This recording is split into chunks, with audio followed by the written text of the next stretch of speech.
So, nice to see you, Colin. So, I'm very interested in your work. So, as you know, I'm a therapist and my specialty is trauma. So I understood that you were interested in looking at trauma and law. That was very interesting to me. So, I'm hoping today to try and understand more about the particular, how it affects lawyers and the impact on it, because it's something quite new to me, really. Mm. I was interested in some of your background because I understand you did a number of things before going into law that might have affected how you saw the world or your values. So do you want to tell us a little bit about that first? Okay, I'm sure it did affect me because I think that's how we develop. But most formative, I think, early on was I was called up into the army and national service, the early 70s. And that was quite difficult for me. And when I got out of the army, I wanted to distance myself in every way that I could think of from many of the people I'd been working with in the army. And one way of doing that was to go to university. And I accepted Gough Whitlam's promises in the early 70s of good free education at university. So I did a degree. I didn't know anyone in the army who had a degree. And I thought, well, that's one thing. So I did a BA and I was good at it and got a double major in 3 years at Macquarie University, and they were just beginning a law school and they offered kids or graduates with good passes if they'd like to continue in law. But I'd had enough of it by then, so I said no, but it started me thinking about law. But over the next 10 years, I worked with what they used to call emotionally disturbed adolescents in institutions in Sydney and Darwin and Alice Springs. Darwin and Alice Springs, almost all of the kids were Aboriginal kids. In Alice Springs, they were all ESL, they were English as second language, but very much strongly influenced by Aboriginal culture. But from a white fella town point of view, they were problematic.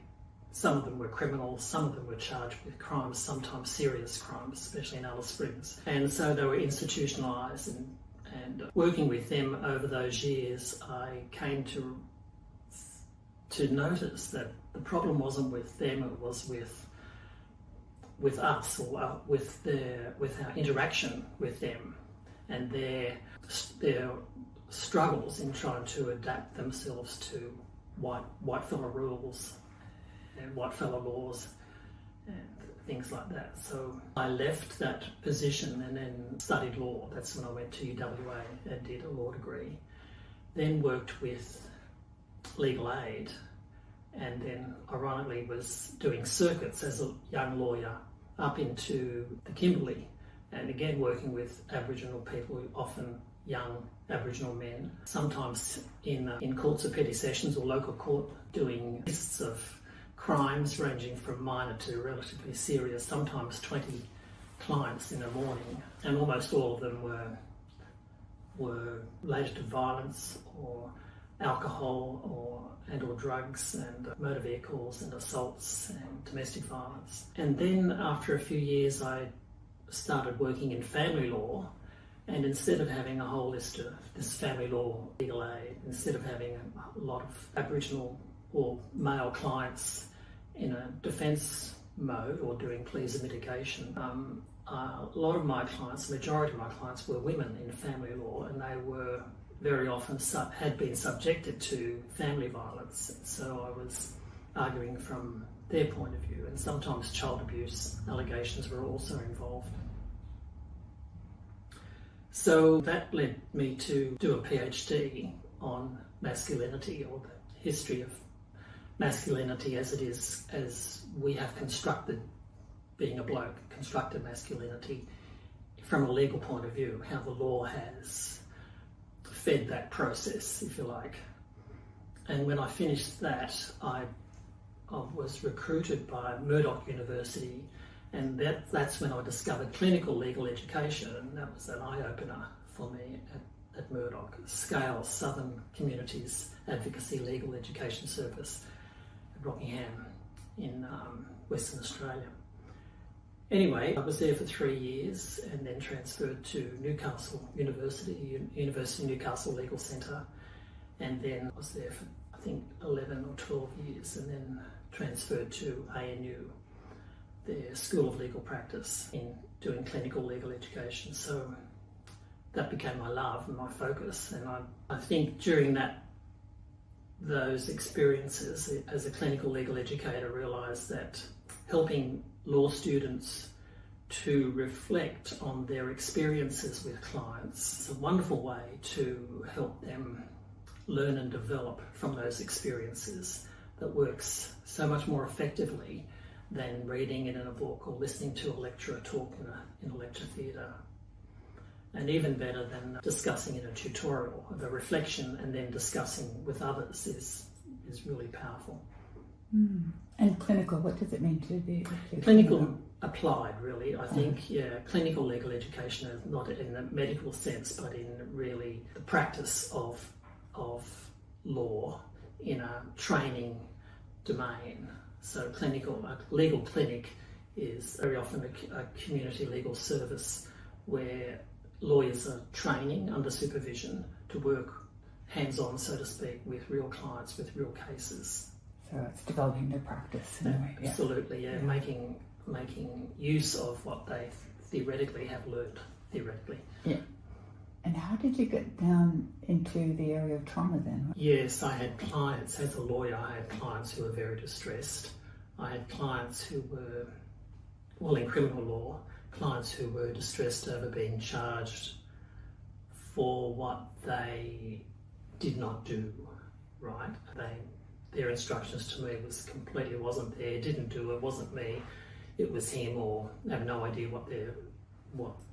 why they have constructed this evidence, and that they can be very compelling to a young lawyer, very persuasive, And then they get convicted and they say, why me? And then they say, why did you fail me as their lawyer? That can be very difficult to manage. Similarly, in family law, if you prepare for, say, 6 months or a year, sometimes or longer, on a custody case, they used to call it custody, living with case, children, dispute over children, who they're going to live with, mum or dad, is a typical case, and you might prepare for a very long time, and then you lose the case, or you don't win, or your client doesn't get what they want. The children go to the other party,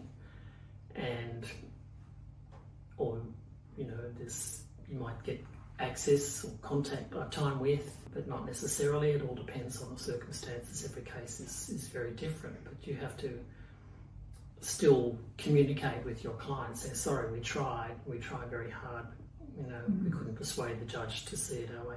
That can be really difficult to manage sometimes until you've done it a few times and you know how to respond to the client's reactions and to your own feelings about it. It can be difficult. It sounds like it has a profound impact on a young lawyer to go through that. Everyone's different, of course. And different types of experience impact different people in different ways. And it's not predictable necessarily. Other traumatic experiences in criminal law can involve working with materials, criminal action, or records of criminal actions, photos, video footage, audios, physical objects, photos of physical injuries, dead bodies, detailed reports of tortures and rapes and events like that can be very distressing. And it gets in your head. Can get in your head, and for some people can cause ruminations. It can stop you from sleeping, can come up in the middle of a conversation with your loved ones and be very disturbing if you're not careful.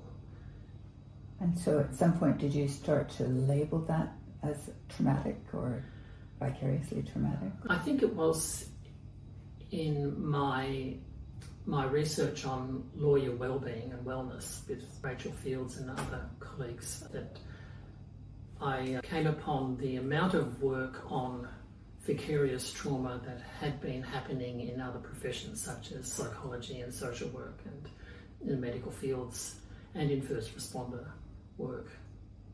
And I thought, well, why not law? And then I started to see one or two articles, and then a book, and then two books on vicarious, that included vicarious trauma in legal practice. And I thought, why not get into this in a serious way and do a full text? So I think I started writing an article which turned into a chapter, which led to another chapter, and before I knew it, I had the plan for a 5-chapter textbook that was very heavily referenced.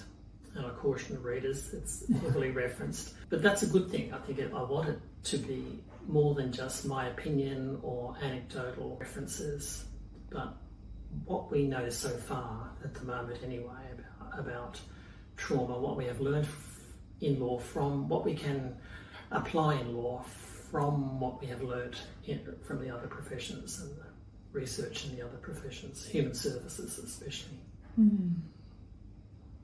And then did that bring you to some understanding about the mental health issues for lawyers then, in terms of... Well, yes, as I said, I had been working for a while on lawyer wellbeing, and I was very aware of the poor mental health of law students, number one, and lawyers as well, carrying in the bad habits that very often they develop in law school and carry it into their legal profession. And that, we had a pretty good understanding of what those habits were, what those problems were, and some idea of what was behind them. And it dawned on me, well, this thing called trauma theory, which is a collation of a whole lot of research and understandings, we could look at that as or broaden its scope to include a whole lot of experiences, and that could then be used to embrace a lot of healthy responses, and that could be trauma informed in that sense, in that they help to counter the negative effects of trauma if a lawyer applied them or used them or was even aware of them.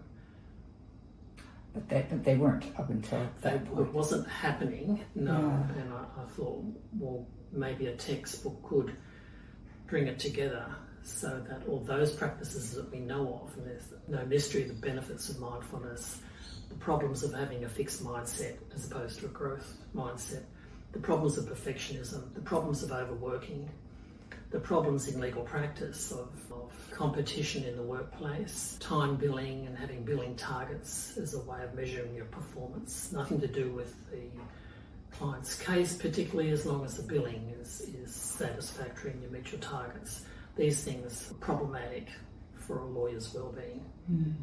And a lot of these activities set one up for increased vulnerability, I think, for a lot of lawyers, feeling pressure to meet their billing target, and they've only got 2 days left in that period. And then they're confronted with something really traumatic at work with a client, court, for example, or a bullying situation with a lawyer on the other side, and they're just distracted and knocked sideways, and the effect of it can be greater because of their lack of preparation, lack of self-awareness, and their primary focus on meeting a billing target instead of being mindful here and now. What's this situation that I have to deal with?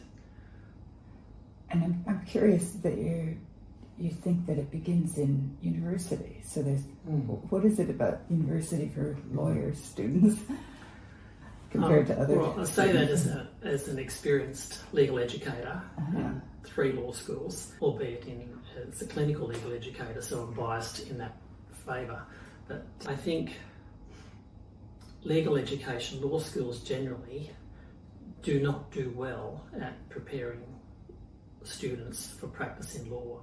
And in their defence, they would say, well, that's not our job. Our job is just to give them the theory, and then they go out and do the PLT, practical legal training, at the College of Law or one of the other institutions for that side of their development. But the advantage of clinical legal education is that it happens at the same time, that you learn the theory in application, that you don't separate one and the other. It's like trying to separate thoughts and emotions, which is another problem, because law schools traditionally have had a focus of encouraging law students to think like a lawyer, which maybe unfairly is defined as separating thoughts from emotions. Don't let your emotions get in the way of your thinking so that you can focus on the law and the facts and the legal process and just crush your emotions or any sentiment and your awareness of the client's emotions. Just put it aside and focus on the facts of the law and the legal process, and you will do your job. But we happen to be human beings, and that's a problem for law. We're not mechanical. Well, until AI takes over the legal profession, which might happen sooner than we want it to, emotions play a role. They play a role not only for the clients, but for the lawyer and for the judge and for the jury and for all witnesses and every prosecutor and every defence counsel. But it's not talked about. No, there is an assumption. You just put it aside. Don't let it get in the way of the clarity of your thinking, as if that is a possibility. But so anyway, that's thinking like a lawyer carries with it a whole lot of problems. But that's a discussion that I think it would be really valuable to have with law students. So we used to teach law in a form of encouraging you to think like a lawyer, but now we realise emotions are really important. They're really important for your legal practice. And if you do emotions well, that will improve how you do your thinking, and that will improve how you perform as a lawyer overall. Yeah. And what, in terms of the actual staying within the profession, and do people who are suffering just suffer silently, or do they leave the profession, or?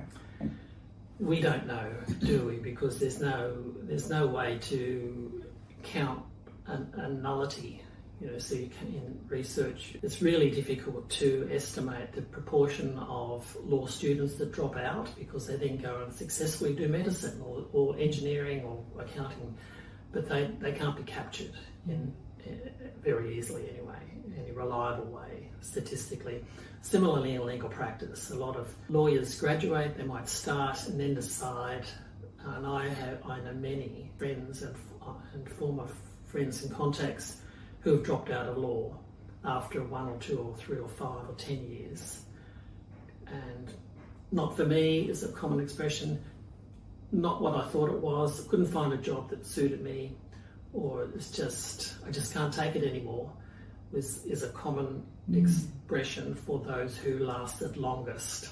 I just can't take it anymore. I just not getting the support that I needed to stay in. I really don't want to spend the rest of my life doing that again and again and again, regardless of the returns that might be, and the financial returns can be good but not necessarily fantastic.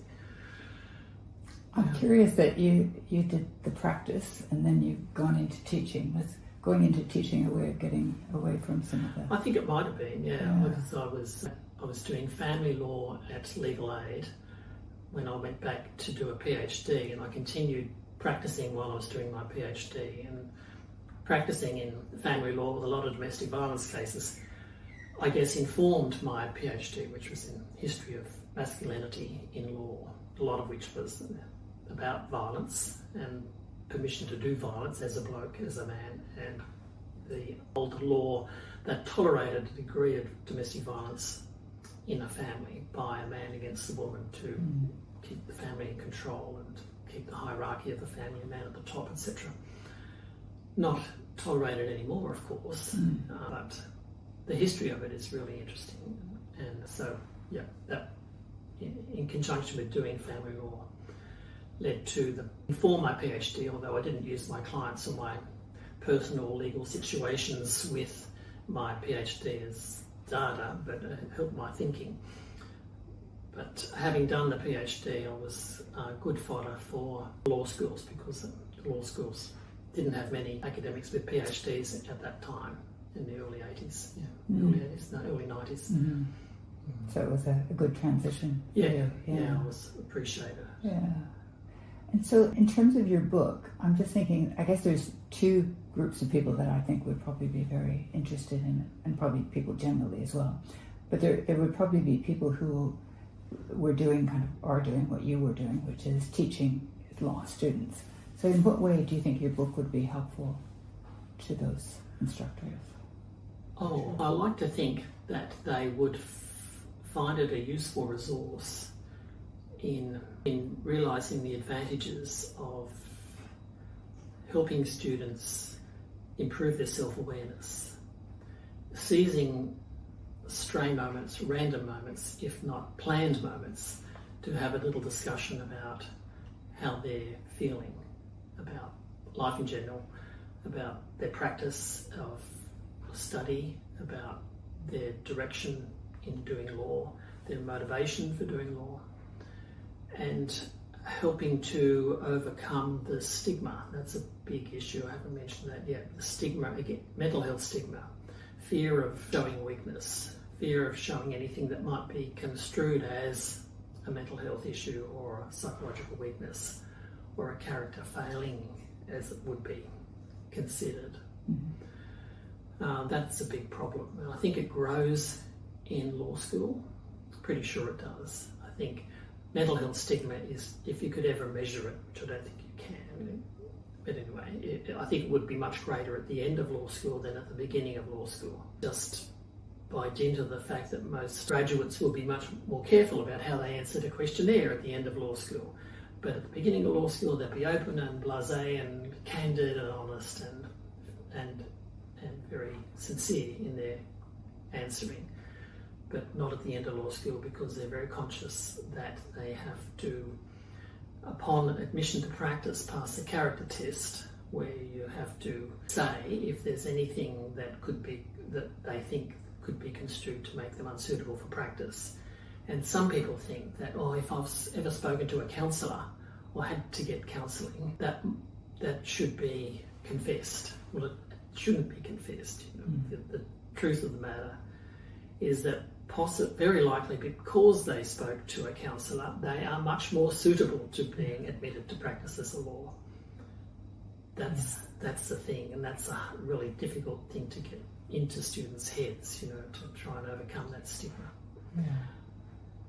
And in terms of the other group, I'm thinking it would be the lawyers themselves. So in terms of like young lawyers, older lawyers, what are you thinking in terms of the book? I think, as I mentioned before, I think the older the lawyers and the more likely they will be to be stuck in their ways as expression and harder to shift, because they know what works for them and they're quite comfortable with that and they don't see any reason for change, which is unfortunate, because I think there's never a stage in life when we shouldn't consider change. I think one of the biggest problems in any human attitude is certainty. Certainty about anything is a problem.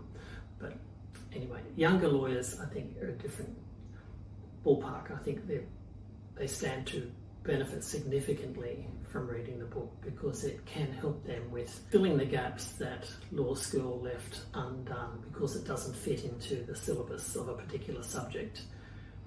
The book includes a lot on self-care, on self-compassion, and strategies for avoiding perfectionism, which is another big problem in young lawyers, law school students and young lawyers especially.